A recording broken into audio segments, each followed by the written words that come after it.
आज के इस क्लास में हम लोग क्लास 8 का भारतीय भवन का सुगम गणित का प्रश्नमाला 2 के ए के सभी क्वेश्चंस को डिस्कस करेंगे। और ये चैप्टर है आपका वर्ग और वर्गमूल।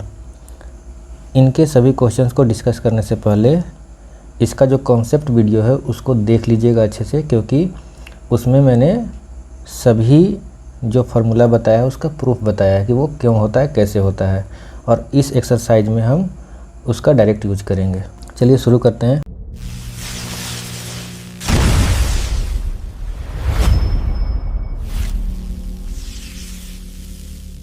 पहला क्वेश्चन है, निम्नांकित में पूर्ण वर्ग संख्याओं को पहचानिए। तो पूर्ण वर्ग संख्या को पहचानना है। क्वेश्चन में क्या क्या है? 16 है, 17 है, 25, 28, 36, 39। तो पूर्ण वर्ग करने का मतलब क्या होता है? पूर्ण वर्ग का मतलब होता है कि वैसा संख्या जो किसी संख्या को वर्ग करने पर आ जाए। ठीक है, जैसे अगर 2 को हम 2 बार गुना करेंगे तो क्या आ जाएगा? 4 आ जाएगा। तो 4 हो गया पूर्ण वर्ग। अगर हम 8 को 2 बार गुना करेंगे, 8 गुने 8, तो क्या आ जाएगा? 64। तो 64 हो गया पूर्ण वर्ग। तो पूर्ण वर्ग हो गया कि अगर किसी संख्या को उसी संख्या से गुना करेंगे तो जो संख्या आएगा वो पूर्ण वर्ग होगा। तो 16, तो इसमें बताइए क्या 16 पूर्ण वर्ग है? तो है। 4 का स्क्वायर 16 हो गया। 17 है तो 17 नहीं होगा। क्यों? क्योंकि 4 का स्क्वायर 16 और 4 के बाद का संख्या होता है 5, तो 5 का स्क्वायर हो गया 25। और 17 जो है 16 और 25 के बीच का संख्या है, तो इनके बीच का संख्या पूर्ण वर्ग नहीं होगा। 25 है तो 25 होगा पूर्ण वर्ग 5 का स्क्वायर। 28 नहीं होगा। 5 का स्क्वायर 25, 6 का स्क्वायर 36, तो 25 और 36 के बीच का संख्या पूर्ण वर्ग नहीं होगा। 36 पूर्ण वर्ग है तो होगा 6 का स्क्वायर। 39 पूर्ण वर्ग है तो नहीं है। क्यों नहीं है? क्योंकि 6 का स्क्वायर 36 और 6 का बाद का संख्या 7 है, तो 7 का स्क्वायर 49, और 36 और 49 के बीच का संख्या पूर्ण वर्ग नहीं होगा। तो सीधा आपको समझना है, पूर्ण वर्ग का मतलब किसी संख्या का स्क्वायर करें तो जो संख्या आता है वो पूर्ण वर्ग होता है। ठीक, अगला क्वेश्चन। नेक्स्ट क्वेश्चन है कि निम्नांकित में कौन सी संख्याओं के वर्ग सम संख्याएं हैं। ठीक है, तो एक चीज़ आपको हम बता चुके हैं कॉन्सेप्ट वीडियो में कि सम संख्या का वर्ग करिएगा तो सम संख्या ही आएगा, और विषम संख्या का वर्ग करिएगा तो विषम संख्या आएगा। अब क्वेश्चन में है कौन सी संख्या का वर्ग सम संख्या होगा? 16, 21, 123, 138, 425 और 524। इसमें से हम किसका वर्ग करेंगे तो सम संख्या आएगा, बताना है। तो हम सम संख्या का वर्ग करते हैं तो सम संख्या आता है। तो सम संख्या का वर्ग करेंगे तभी ना सम संख्या आएगा। तो 16 सम संख्या है, इसका वर्ग करेंगे तो सम संख्या आएगा। 21 सम संख्या नहीं है, विषम संख्या, इसका वर्ग करेंगे तो विषम संख्या आ जाएगा। उसी तरह 123 विषम संख्या है। 138 हो जाएगा सम संख्या है, इसका वर्ग करेंगे तो सम संख्या आ जाएगा। 425 विषम संख्या है। 524 सम संख्या है, इसका वर्ग करेंगे तो सम संख्या आ जाएगा। ठीक है, समझ गए। अब नेक्स्ट क्वेश्चन, निम्नांकित में कौन सी संख्याएं विषम संख्याएं हैं? क्वेश्चन में क्या क्या दिया है संख्या? 19 का स्क्वायर, 22 का स्क्वायर, 124 का स्क्वायर, 137 का स्क्वायर, 426 का स्क्वायर और 525 का स्क्वायर। ठीक है, अब पूछ रहा है कौन सी संख्या विषम संख्या है। तो आपको पहले ही बता चुके हैं कि सम संख्या का स्क्वायर करिएगा तो सम संख्या देगा, और विषम संख्या का स्क्वायर करिएगा तो विषम संख्या देगा। और विषम संख्या पूछना है तो जो विषम संख्या का स्क्वायर होगा वही ना विषम संख्या देगा। तो आपका 19 का स्क्वायर हो गया, तो 19 का स्क्वायर हो गया आपका विषम संख्या। 22 सम संख्या है तो 22 का स्क्वायर विषम संख्या होगा, तो ये आंसर नहीं होगा इसका। उसी तरह ये भी सम संख्या 124, 137 का स्क्वायर आपका हो जाएगा, क्योंकि 137 विषम संख्या है तो उसका स्क्वायर भी करेंगे तो विषम संख्या आएगा। 426 नहीं होगा क्योंकि 426 जो है सम संख्या है, इसलिए 426 का स्क्वायर विषम नहीं देगा, सम देगा। 525 का स्क्वायर हो गया, इसका स्क्वायर विषम संख्या देगा।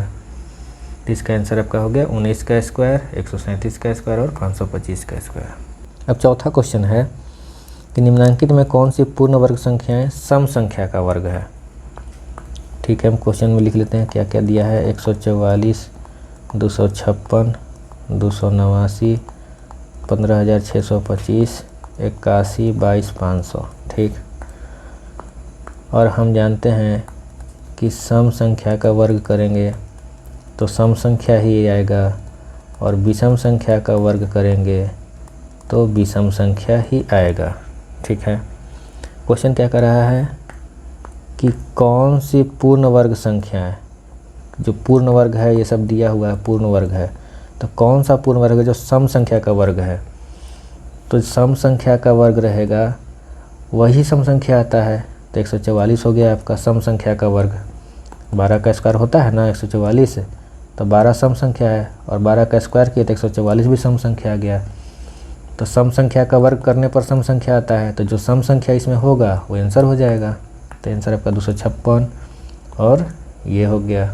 अब इसी तरह 5वां क्वेश्चन है, 5वां में कि निम्नांकित में कौन सी पूर्ण वर्ग संख्या विषम संख्या का वर्ग है। तो जो विषम संख्या होगा वो विषम संख्या का वर्ग होगा। तो 121 विषम संख्या है, तो ये विषम संख्या का वर्ग है, क्योंकि 121 बराबर होता है 11 का स्क्वायर। देखिए, तो 11 विषम संख्या है, विषम संख्या का स्क्वायर किए तो विषम संख्या दिया, तो इसमें जो भी विषम संख्या होगा वो आंसर हो जाएगा। तो आपका 121, 225, 625 और 11,201 आंसर हो गया। अब नेक्स्ट क्वेश्चन में आते हैं, निम्नांकित में कौन सी संख्याएं पूर्ण वर्ग है। तो देखिए, पूर्ण वर्ग हम बताए थे कि लास्ट में 0 जो है संख्या के अंत में वो सम संख्या में होना चाहिए। तो 0 यहाँ पे देखिए 2 है, 100 में 0 की संख्या 2 है। ठीक। अब अगर 0 सम संख्या में है तो 0 छोड़ के जो संख्या बचा वो पूर्ण वर्ग होना चाहिए। तो क्या 1 पूर्ण वर्ग है? तो है, 1 का स्क्वायर होता है 1, तब ये पूरा संख्या जो है पूर्ण वर्ग है। तो 100 आपका पूर्ण वर्ग हो गया। अब 9000 में देखिए 0 विषम संख्या में है, तो यहीं पे ही कट गया, पूर्ण वर्ग नहीं होगा। 10,000 में देखिए 0 सम संख्या में है। अब जब 0 सम संख्या में आ गया, 0 की संख्या 4 है, तो उसको छोड़ के जो संख्या आया 1, ये पूर्ण वर्ग है, तो ये पूरा भी पूर्ण वर्ग हो गया। अब इसमें देखिए, इसमें 0 है विषम संख्या है, 5 है, तो ये पूर्ण वर्ग नहीं होगा। अब इसमें देखिए 0 की संख्या 2, 4, 6 सम संख्या है। अब इसको छोड़ के जो 625 है, ये 25 का स्क्वायर है, ये पूर्ण वर्ग है, तो इसका मतलब ये पूरा पूर्ण वर्ग हो गया। तो आपका आंसर हो गया 100, 10,000 और 625 पे 6 शून्य। अब अगला है 7वां नंबर क्वेश्चन कि रिक्त स्थानों की पूर्ति कीजिए जिससे कि कथन सत्य हो। तो इसका पहला क्वेश्चन क्या है, 19 का स्क्वायर माइनस 18 का स्क्वायर। तो देखिए ए स्क्वायर माइनस बी स्क्वायर के फॉर्म में है, तो लिख सकते हैं ए plus B into A minus B. तो 19 प्लस 18 कितना हो गया 37, गुने 1 बराबर 37, आंसर हो गया ये। फिर उसके बाद दूसरा क्या है, 25 का स्क्वायर माइनस कितना का स्क्वायर बराबर 25 प्लस 24। तो देखिए ए प्लस बी के फॉर्म में है, अगर इसको हम ए माइनस बी लिख दें तो ये ए स्क्वायर माइनस बी स्क्वायर के फॉर्म में आ जाएगा, तो यहाँ 24 भरा जाएगा। ठीक है। फिर ये है तीसरा में 132 का स्क्वायर माइनस 131 का स्क्वायर। तो ये देखिए, तो A square minus B square के फॉर्म में है, तो ए प्लस बी, और फिर ए माइनस बी करेंगे 132 माइनस 131, तो वो 1 आ जाएगा, तो हम इतना ही रहने देते हैं 132 प्लस 131। या फिर इसको जोड़ के लिख सकते हैं आप, इसको जोड़िएगा तो आ जाएगा कितना 263। ठीक है। अब चौथा क्वेश्चन है, कितना का स्क्वायर माइनस 419 का स्क्वायर बराबर 839। तो आप एक काम करिए, इसमें से 419 घटा देते हैं, 839 माइनस 419, 0, 2, 420। तो इसको हम लिख सकते हैं 839 को 420 प्लस 419 और इंटू 420 माइनस 419। तो देखिए, तो ए plus B into A minus B के फॉर्म में आ गया, तो ये हो गया ए स्क्वायर माइनस बी स्क्वायर। इसका वैल्यू तो 1 हो जाएगा, 420 प्लस 419 839 हो जाएगा। समझ गए।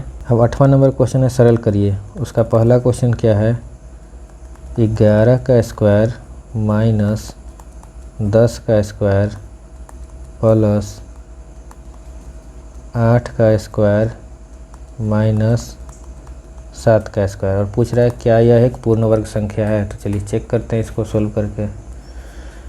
ये देखिए तो A square minus B square, B square minus B square, तो क्या हो जाएगा A plus B into A minus B, ठीक है, प्लस ये भी हो गया A plus B into A minus B.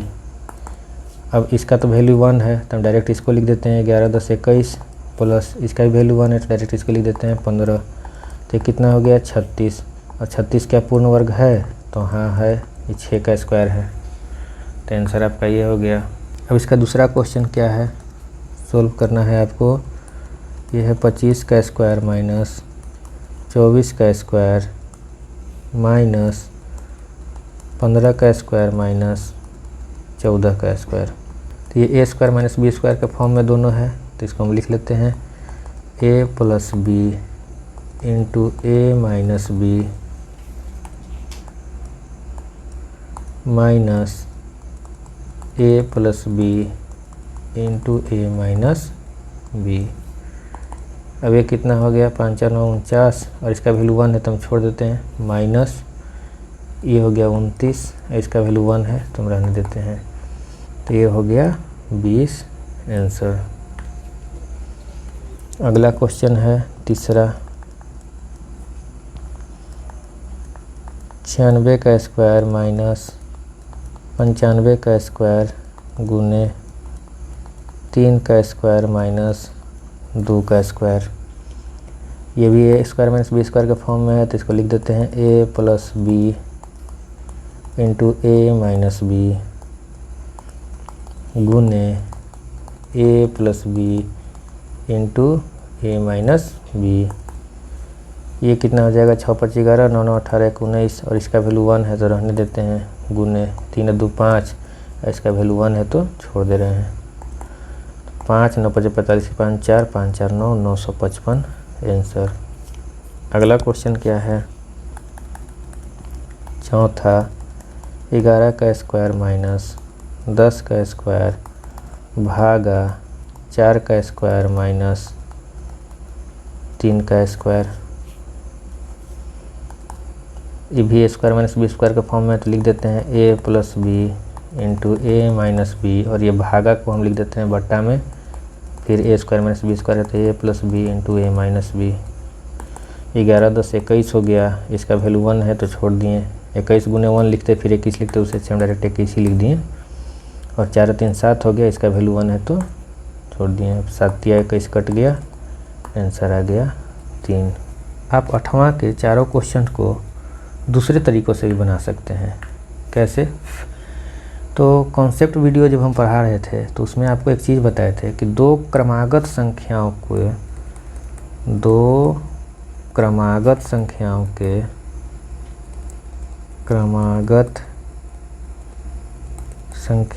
के वर्गों का जो अंतर होता है वो होता है 2n+1। यहाँ ध्यान दीजिएगा, वर्ड यूज हुआ है क्रमागत संख्या। यहाँ देखिए तो 11 और 10 दोनों क्रमागत संख्या है, 8 और 7 दोनों क्रमागत संख्या है। तो इसको हम यहाँ से ऐसे लिख सकते हैं कि 2 गुने, और n का मतलब क्या है, क्रमागत संख्या है तो एक n होगा तो एक n+1 होगा, तो n का मतलब छोटी संख्या हुआ, ठीक। तो 2 गुने छोटी संख्या प्लस 1, अब प्लस फिर 2 गुने छोटी संख्या प्लस 1। तो यहाँ देखिए 20 1 21 और प्लस 7 14 1 15, डायरेक्ट 36 हो गया। इसी तरह से इस क्वेश्चन में देखिए, इस क्वेश्चन में हम लिख सकते हैं इसको, 2 क्रमागत संख्या है 25 और 24, उसका वर्ग का अंतर है, तो 2 गुने 24 + 1 2n+1 हो गया, माइनस फिर 2 गुने 14 + 1, तो ये 14 24 दूनी 48 1 49, 28 1 29, ये हो गया 20 आंसर। उसी तरह से थर्ड नंबर क्वेश्चन को हम बना सकते हैं, ए स्क्वायर माइनस बी स्क्वायर के फॉर्म में, और दोनों क्रमागत संख्या है तो लिख सकते हैं 2n+1 के फॉर्म में, मतलब 2 गुने 95 + 1, और फिर गुने, इसको भी लिख सकते हैं 2 गुने 2 + 1। ये कितना हो गया 5 दूनी 10 9 दूनी 18 19 190 1 191, एक जोड़ना भी तो है 191, गुने 2 दूनी 4 1 5, ये हो गया कितना 955। अब अगला क्वेश्चन है, इसको भी ऐसे हम बना सकते हैं। 11 और 10 क्रमागत संख्या है, 4 और 3 क्रमागत संख्या है और इनका वर्गों का अंतर है, तो हम 2n + 1 के फॉर्म में लिख देंगे। n मतलब छोटी संख्या है, तो 2 × 10 + 1, भागा भागा का मतलब बटे 2 × 3 + 1, तो ये हो गया 21, ये हो गया 7, 3 बार में कट गया, 7 या 21। अब नेक्स्ट क्वेश्चन है कि रिक्त स्थानों की पूर्ति कीजिए ताकि कथन सत्य हो।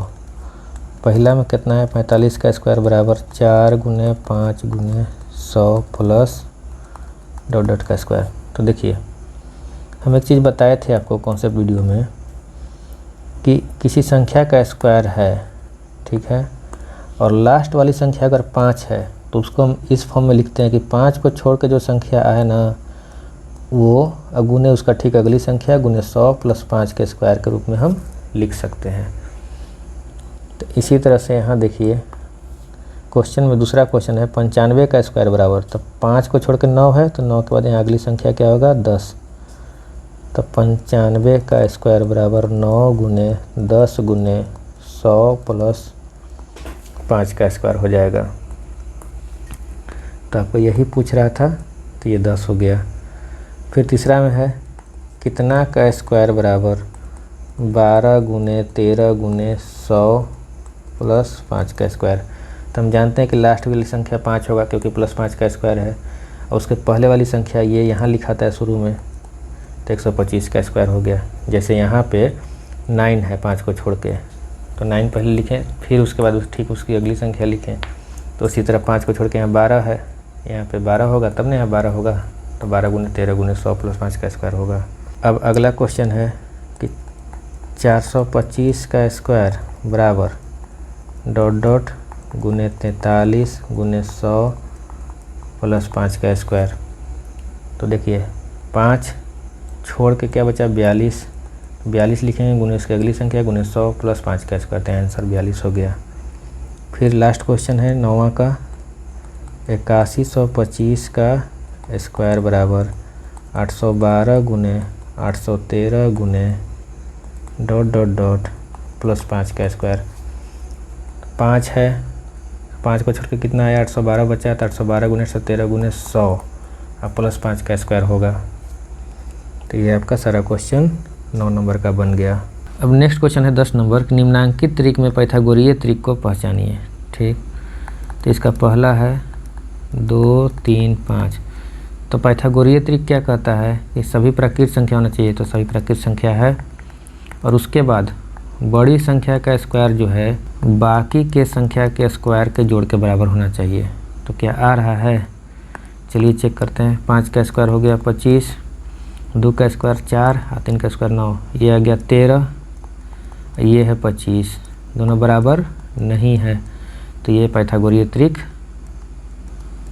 नहीं है। ठीक है, फिर इसके बाद दूसरा क्वेश्चन है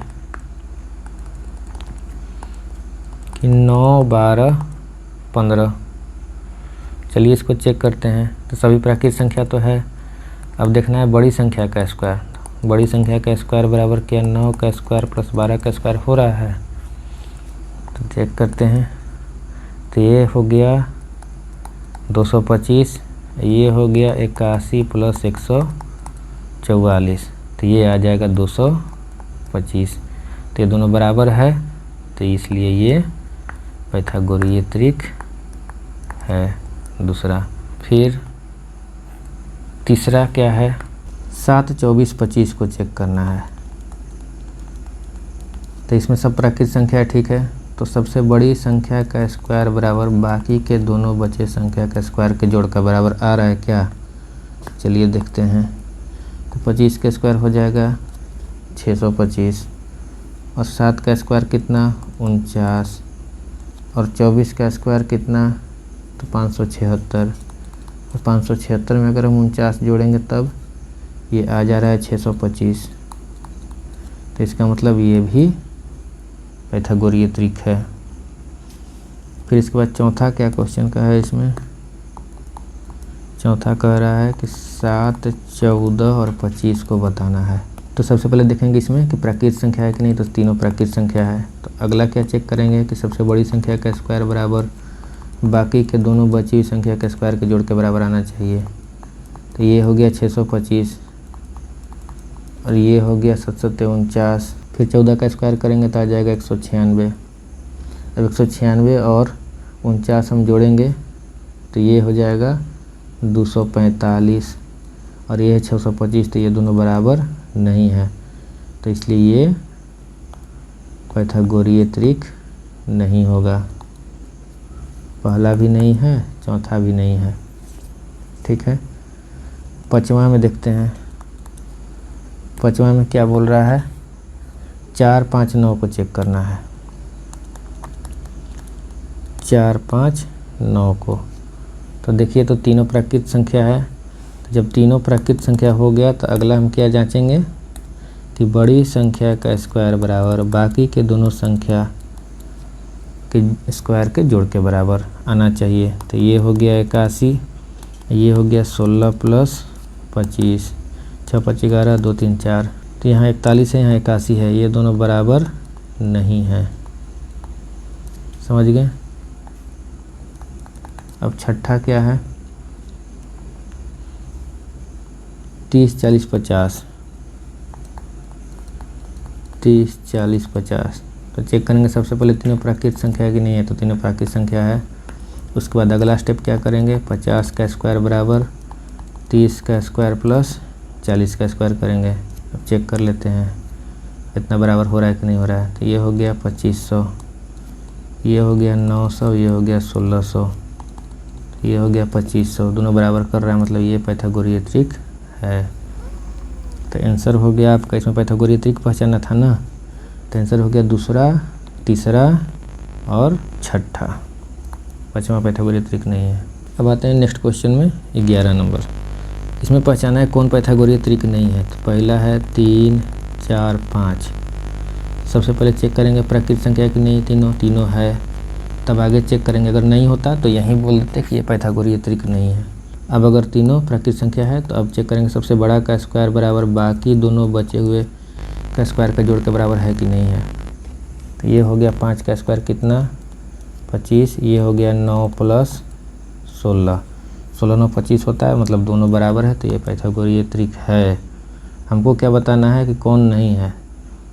तो ये तो है, दूसरा देखते हैं 6, 8, 10 का तीनों प्राकृत संख्या है। तो अगला क्या चेक करेंगे, बड़ी संख्या का स्क्वायर बराबर बाकी के संख्या के स्क्वायर के जोड़ के बराबर होना चाहिए। ये हो गया 100, ये हो गया 36 + 64, ये भी बराबर हो गया। तो ये भी पाइथागोरीय त्रिक है। तीसरा है 1, 2, 3, 1, 2, 3 तीनों प्राकृत संख्या है। तो अगला क्या चेक करेंगे, बड़ी संख्या का स्क्वायर बराबर बाकी के दोनों बचे संख्या के स्क्वायर के जोड़ के बराबर। तो ये देखिए, ये 9 हो गया, ये हो गया 1 + 4, ये दोनों बराबर नहीं है। तो ये पाइथागोरीय त्रिक नहीं है। अब चौथा है कितना, 5, 12, 13। तो देखेंगे तीनों प्राकृत संख्या है तो है, तब अगला क्या करेंगे, सबसे बड़ी संख्या का स्क्वायर बराबर बाकी के संख्या के स्क्वायर के जोड़ के बराबर आना चाहिए। तो ये हो गया 169, ये हो गया 25 + 144, ये भी जोड़ने पे 169 आता है। तो इसका मतलब ये पाइथागोरीय त्रिक है। और क्वेश्चन कर रहा है कौन पाइथागोरीय त्रिक नहीं है, तो सिर्फ तीसरा ही हमको मिला जो पाइथागोरीय त्रिक नहीं है। तो इसका आंसर हो जाएगा तीसरा। अब अगला क्वेश्चन है 12 नंबर। तो 12 नंबर क्वेश्चन में क्या कह रहा है, पहला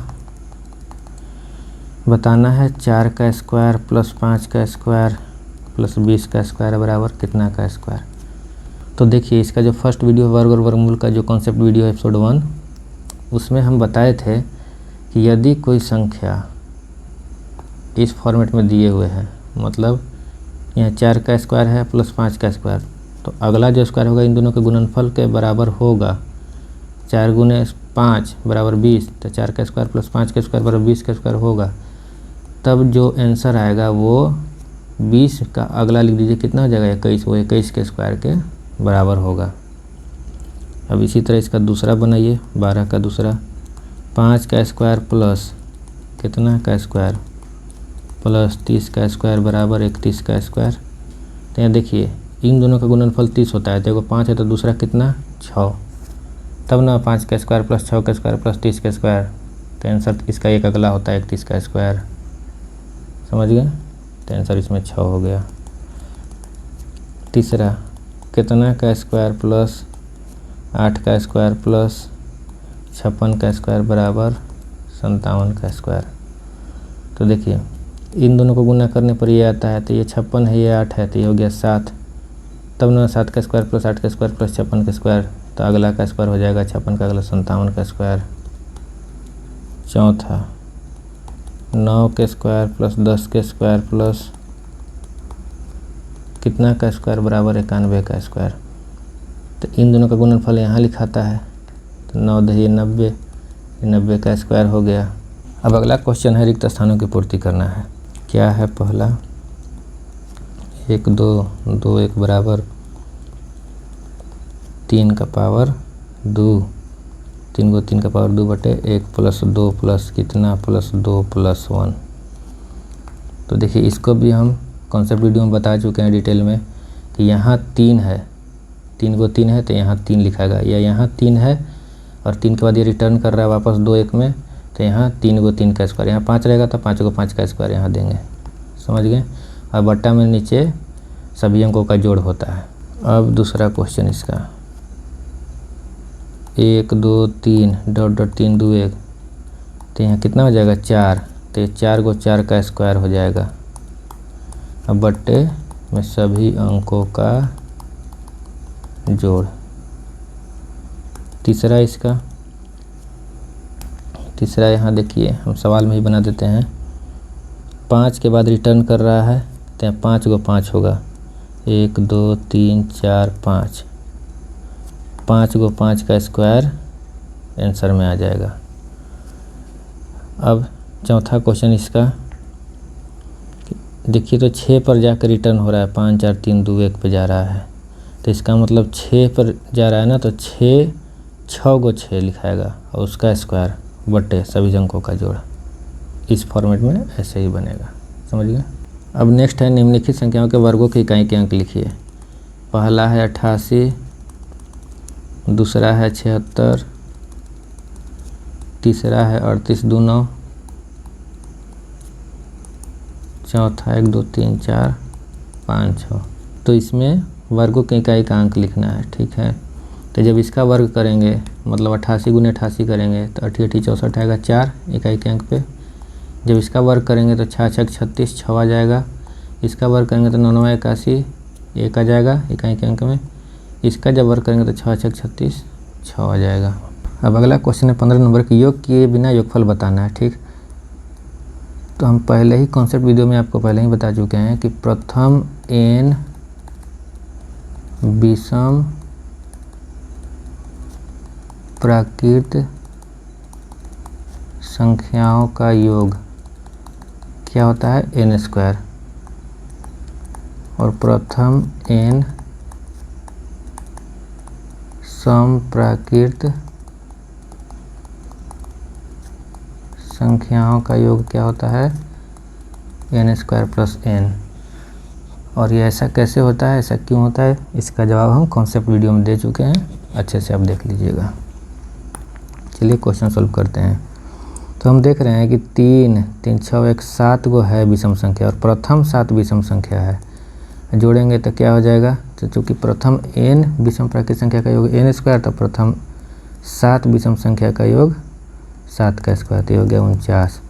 उसी तरह इसमें 9 गो है विषम संख्या, प्रथम 9 विषम संख्या, तो इनको जोड़ेंगे तो कितना हो जाएगा 9 का स्क्वायर 81। इसी तरह इसमें 3 3 6 2 8 गो प्रथम n सम संख्या है, तो ये हो जाएगा 8 स्क्वायर प्लस 8 72। फिर ये है, इसमें है 9 10 11 12 गो है प्रथम 12 सम संख्या का योग, तो 12 का स्क्वायर प्लस 12, तो 144 प्लस 12 कितना 156 आंसर। अब नेक्स्ट क्वेश्चन है 16 नंबर, 36 को 6 विषम संख्याओं के योग के रूप में व्यक्त करना है। तो 36 को हम लिख सकते हैं 6 का स्क्वायर। ठीक है, तो 6 का स्क्वायर है ये देखिए तो एन स्क्वायर के फॉर्मेट में है, और एन स्क्वायर किसका मान आ रहा था, तो प्रथम एन विषम प्राकृत संख्या का योग। तो यहाँ एन का मतलब क्या है, 6, तो प्रथम 6 विषम प्राकृत संख्या का योग ऐसे हो जाएगा। तो ये 36 को हम 6 विषम संख्या के योग के रूप में व्यक्त कर दिए। अब उसी तरह है 16 का दूसरा, ये पहला था। दूसरा में क्या बोल रहा है, 100 को 10 विषम संख्याओं के योग के रूप में व्यक्त करिए। तो 100 को लिख सकते हैं 10 का स्क्वायर। तो इसका मतलब क्या है, ये एन स्क्वायर का फॉर्मेट में है, तो इसका मतलब है कि ये 10 का स्क्वायर में जो 10 है ये डिनोट कर रहा है प्रथम 10 विषम प्राकृत संख्याओं के योग को, क्योंकि हम प्रथम n विषम प्राकृत संख्या का योग को n स्क्वायर लिख सकते हैं। तो उसी तरह 10 के स्क्वायर को हम लिख सकते हैं कि प्रथम 10 विषम प्राकृत संख्याओं का योग। तो ये कितना हो जाएगा, 1 3 5 7 9 11 13 15 17 19 21, कितना हो गया, 3 3 6 3 9 1 10, एक एक्स्ट्रा लिखा गया है तो 19 तक ही रहने देंगे।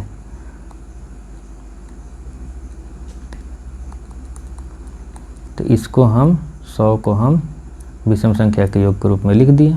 अब अगला क्वेश्चन है 17 नंबर कि 19 के स्क्वायर और 20 के स्क्वायर के बीच कितनी प्राकृत संख्या है। तो इसको हम बताए थे दो तरीका से निकालने के लिए। पहला तरीका क्या बताए थे कि ये देखो दो क्रमागत प्राकृत संख्या दिया हुआ है और उनके बीच की संख्या निकालना है कि उनके बीच का संख्या के गो होता है। तो दो तरीका है। पहला तरीका होता है कि दोनों संख्या को जोड़कर एक घटा लीजिए, या फिर 2n होता है।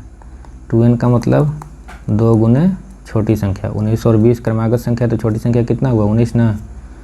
तो यहाँ से भी आ गया 38 और यहाँ से भी आ गया 38।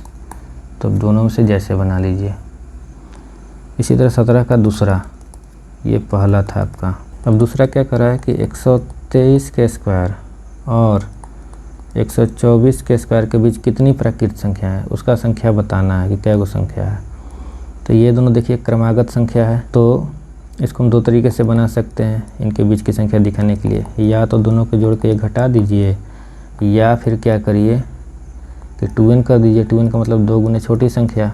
तो ये हो गया 246 और ये भी हो गया 246। दोनों में से किसी तरीक़ा से आप बता सकते हैं कि इन दोनों के बीच की संख्याएं कितनी है।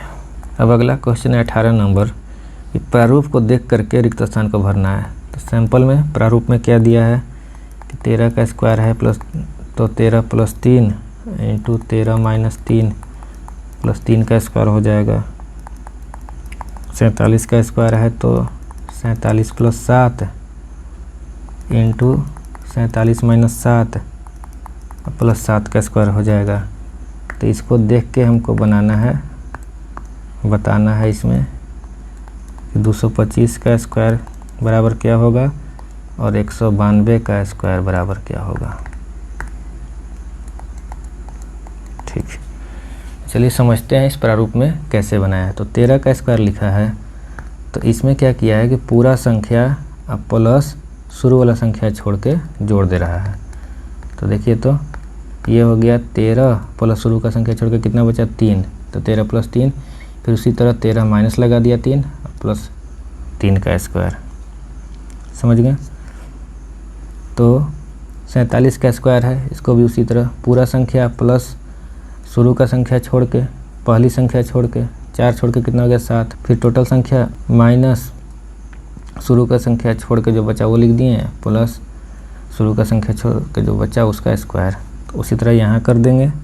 225 का स्क्वायर है, तो पूरा संख्या प्लस शुरू का संख्या छोड़ के कितना बचा, 25 इंटू 225 - 25 प्लस 25 का स्क्वायर। उसी तरह यहाँ 192 प्लस शुरू का संख्या छोड़ेंगे तो क्या बचेगा, 92 इंटू 192 - 92 प्लस 92 का स्क्वायर। ये हो गया आपका आंसर। अब इसमें कह क्या रहा था ये कि इसमें ये वाला पूछ रहा था कि ये कितना होगा, तो ये हो गया 225 + 25, और 192 वाले में पूछ रहा था कि यहाँ कितना भराएगा, तो 192 माइनस 92 हो गया। और यहाँ भी पूछ रहा था कितना भराएगा, तो ये 92 स्क्वायर हो गया। उम्मीद है आप लोग इसको समझ गए होंगे। अब है 19 नंबर क्वेश्चन। तो 19 का पहला क्या कहता है कि एक पाइथागोरीय त्रिक ज्ञात करना है जिसकी एक संख्या 10 है। तो देखिए हम जानते हैं, हम आपको बता चुके हैं कॉन्सेप्ट वीडियो में, जो कि एपिसोड 1 है वर्गमूल का, कि एक से अधिक कोई भी संख्या है, ठीक है, तो उसको पाइथागोरीय त्रिक के रूप में लिखना होगा, तो वो 2n n² - 1 और n² + 1 के फॉर्म में लिखाएगा। अब क्वेश्चन में कह रहा है कि एक संख्या, पाइथागोरीय त्रिक में 3 संख्या होगा, उसमें से कोई एक संख्या 10 है, तो या तो ये 10 होगा, या ये 10 होगा, या ये 10 होगा, कोई एक संख्या 10 होगा। अगर ये 10 होगा तो ये कुछ और होगा, ये कुछ और होगा। अगर ये 10 होगा तो फिर ये कुछ और, ये कुछ और अगर ये 10 होगा तो फिर ये कुछ और ये कुछ और। इस तरह से हो सकता है। तो हम क्या करेंगे कि 2n वाले को पहले मान लेते हैं कि वो 10 है, ठीक। तो यदि 2n बराबर 10, तो n बराबर कितना, 5, ठीक है। और पाइथागोरीय त्रिक क्या होता है हम जानते हैं, ये होता है 2n n² - 1 n² + 1। तो 2n हो गया कितना, 10, n² - 1 कितना, 5 का स्क्वायर - 1 24, और 5 का स्क्वायर + 1 26। तो ये हो गया हमारा पाइथागोरीय त्रिक, 10 24 26 आंसर। अब यदि हम 2n की जगह n² - 1 ले लेते, तब यदि n² - 1 बराबर 10 ले लेते, तो n² बराबर हो जाता है 11, तो n बराबर हो जाता है √11। और यह क्या है, एक √11 है, अपरिमेय संख्या, ठीक है। तो ये अपरिमेय संख्या आ गया, तो ये अब पाइथागोरीय त्रिक नहीं बना पाएगा। क्यों नहीं बना पाएगा, क्योंकि पाइथागोरीय त्रिक में होता है 2n n² - 1 n² + 1, ठीक है। तो 2n कितना हो जाएगा, 2 × √11 बराबर 2 √11। n² - 1 कितना हो जाएगा, 10 हो जाएगा। n² + 1 कितना हो जाएगा, 11 1 12 हो जाएगा। तो यहाँ 3 संख्या आया। तो देखिए पाइथागोरीय त्रिक होने के लिए तीनों को प्राकृत संख्या होना चाहिए। तो ये प्राकृत है, ये प्राकृत है, लेकिन ये प्राकृत नहीं है, अपरिमेय है, तो इसलिए ये पाइथागोरीय त्रिक नहीं देगा। अब n² - 1 बराबर 10 की जगह अगर हम n² इस बार n² + 1 बराबर 10 ले लें, तब n² बराबर कितना हो जाएगा, 9। तो n बराबर कितना हो गया, 3। तो जब n 3 हो गया तो 2n n² - 1 और n² + 1 कितना हो जाएगा, तो 2n हो जाएगा 6, n² - 1 कितना, 8, n² + 1 कितना, 10। तो 6 8 10 ये भी हो गया पाइथागोरीय त्रिक, जिसमें कि एक संख्या कितना है, 10। और यहाँ देखिए 10 24 26 ये भी एक पाइथागोरीय त्रिक है, जिसमें एक संख्या कितना है, 10। समझ गए। तो ये आंसर भी सही है और ये आंसर भी सही है। अब लास्ट क्वेश्चन है 19 का दूसरा। एक पाइथागोरीय त्रिक ज्ञात करिए जिसकी एक संख्या 24 है। सेम चीज़ है, पाइथागोरीय त्रिक क्या होता है, 2n n² - 1 और n² + 1 के फॉर्म में। अब कह रहा है 24 है, तो या तो ये 24 होगा, या ये होगा, या ये होगा, कोई एक 24 होगा। तो यदि 2n बराबर 24 मान लें, ठीक, तो n बराबर कितना हो जाएगा, 12। और पाइथागोरीय त्रिक क्या होता है, 2n n² - 1 n² + 1। तो 2n हो गया 24, तो ये हो जाएगा कितना, n² मतलब 12 का स्क्वायर 144 - 1 143। और ये हो जाएगा कितना, n² मतलब 12 का स्क्वायर 144 + 1 145। तो 24 143 और 145 हमारा हो गया पाइथागोरीय त्रिक। अब यदि हम n बराबर 24 की जगह n² - 1 बराबर 24 रख दे, तब यदि n² - 1 बराबर 24 रख दें, तब तो n² बराबर कितना, 25। तो n बराबर कितना, 5। तो जब n 5 है तो 2n n² - 1 और n² + 1 पाइथागोरीय त्रिक होता है।